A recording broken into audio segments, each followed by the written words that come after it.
saluer le major Salmonville pour la gendarmerie de Quetigny, le père Jobard qui gère avec foi et passion nos deux églises, M. Pierre Puédiche, adjoint au maire de Dijon et premier vice-président de Dijon Métropole, nos sapeurs-pompiers JSP, jeunes sapeurs-pompiers, merci d'être venus, les jeunes, Madame la directrice et Monsieur le directeur d'école, Madame la proviseure du lycée, Madame la principale du collège, Mesdames et Messieurs les responsables d'entreprises industrielles, entreprises commerciales, entreprises artisanales, professions libérales, Mesdames et Messieurs les responsables d'associations, Mesdames et Messieurs mes chers amis.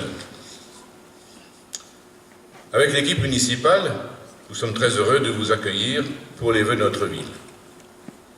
Il constitue une occasion particulière de nous réunir tous ensemble au Polygone.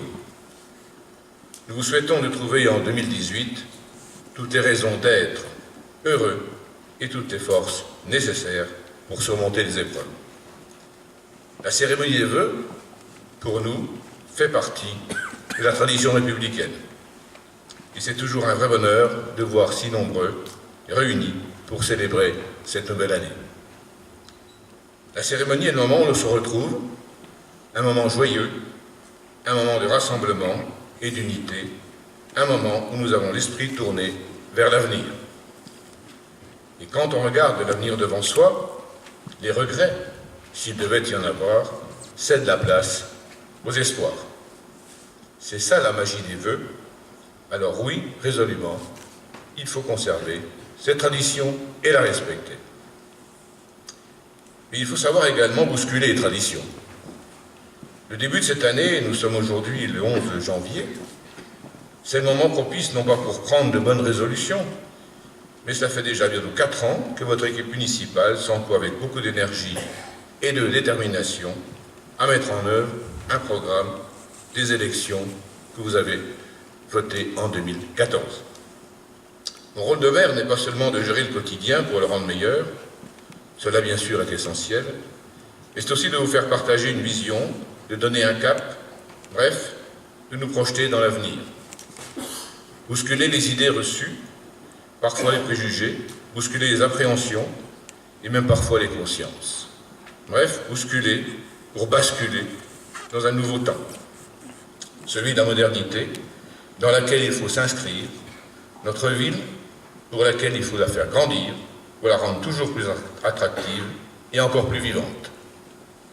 Agir en accord avec nos valeurs pour donner du crédit à l'action publique. Agir pour dire à toutes celles et tous ceux qui pensent que les parents pauvres de la politique communale, que nous ne oublions pas quand même. Cependant, on veut vous rappeler, nous les élus, et vous le comprendrez, que nous ne pouvons pas tout régler, tous les problèmes d'un coup de baguette magique. Beaucoup d'élus, dans leur discours, bien souvent, parlent de la République. Mais comme vous le savez, la République, c'est ce qui nous unit, car la République, c'est le peuple. Alors j'exprime également le vœu que tout le monde se retrousse les manches et que chacun et chacune ne soit plus spectateur, mais qu'il se sente de plus en plus acteur. Acteur comme aujourd'hui. Soyez donc rassemblés pour être plus forts. Seul on va plus vite, mais ensemble on va beaucoup plus loin. Le respect d'un côté et l'audace de l'autre, voici 2 termes qui, pour moi, constituent la tonalité que nous avons donnée à l'action municipale de notre commune. Mais nous devons faire face aussi, comme beaucoup de communes, enfin comme toutes les communes d'ailleurs, à la baisse des ressources provenant de l'État, dans le cadre du plan de redressement des finances publiques nationales. Contraintes et lourdes nous obligent à nous adapter. Les décisions prises depuis quelques mois mettent en danger notre autonomie fiscale. L'encadrement de nos dépenses de fonctionnement en dessous de l'inflation peut mettre en difficulté le service public de proximité. Je vous répète, peut mettre en difficulté le service de proximité. Rappelez-vous, 11 janvier 2018. Et attention à ce que le rationnement de l'emprunt n'entraîne pas une diminution des investissements, ce qui est contraire aux objectifs de croissance et d'emploi. Pour notre commune, je vous rassure tout de suite, au moins pour 2018, nous ferons des investissements importants en matière de sport, de voirie, d'environnement, des écoles de sécurité. Quelques exemples. Gymnase Boivin, plus d'1 million d'euros, subventionné à 50% par le conseil régional, que je remercie à nouveau. Le COSEC, 250 000 euros. La voirie communale, la voirie communautaire également, chiffre arrondi 600 000 euros. De l'environnement, avec de nouvelles plantations, des nouveaux sentiers aménagés. L'accessibilité pour les personnes à mobilité réduite, tous les ans la commune met 130 000 euros. Les travaux dans les écoles, bien sûr, l'achat de matériel, etc. Et la sécurité, toujours au point de mire de nos élus, avec de nouvelles caméras. Des études, naturellement, pour les nouveaux projets, couverture de tennis, l'accueil de la mairie, etc. Et une bonne nouvelle, que vous avez bien fait de venir, les subventions ne devraient pas baisser pour les associations. Naturellement, le développement économique, je dis toujours, c'est quand même ça qui nous préoccupe et qui nous occupe, et c'est un projet ambitieux pour tout le monde, y compris pour la métropole. Développement économique en zone des terres rousses, à André-Chevilly, avec l'installation de nouvelles activités, avec des enseignes qui sont positionnées pour s'installer. Même si nous avons quelques incompréhensions, pas graves, avec la métropole, mais j'ai confiance et je pense que tout s'arrangera dans les semaines et les mois qui viennent. Mais je me battrai pour la commune, je me battrai pour l'investissement et pour l'emploi. Nous aurons également des dossiers importants à traiter avec notre métropole, avec Pierre Pepetich qui est là naturellement. Un dossier important, c'est le plus important de l'année certainement, le PLUI HD, plan local d'urbanisme intercommunal, habitat et déplacement. C'est l'avenir de notre commune qui sera décidé avant fin 2019 pour les 15 ans qui viennent. Des réunions d'information seront encore faites au mois de mai, semble-t-il, Pierre, c'est comme ça. Hein. Nous en ferons peut-être une ou avant également. Je vous demande de venir écouter les spécialistes sur le PLUI-HD, plan local d'urbanisme intercommunal. Je vous rappelle, c'est l'avenir de notre commune, de nos enfants et petits-enfants. Et puis également, au mois de mai, sous la présidence de François Rebsamen, 24 maires de notre agglomération se réuniront pour évoquer une première réunion, la mutualisation des équipements sportifs et culturels. Dossier également important qui nous rassemblera au mois de mai au Grand du Jour. Mais à Chevigny, on fait souvent la fête. Il faut donc continuer. Alors, vous avez une fête traditionnelle hein, que vous connaissez bien, fête de la musique, fête du 14 juillet, etc., etc. Mais n'oubliez jamais celle de l'escargot.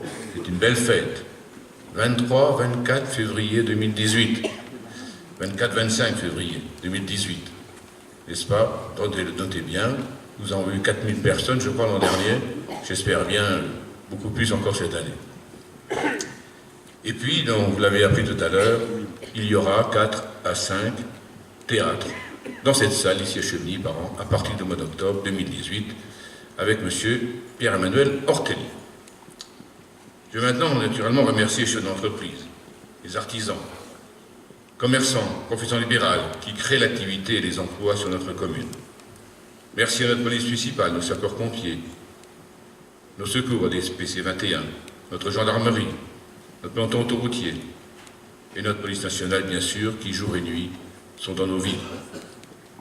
Merci au milieu associatif, partenaires précieux et indispensables de notre commune.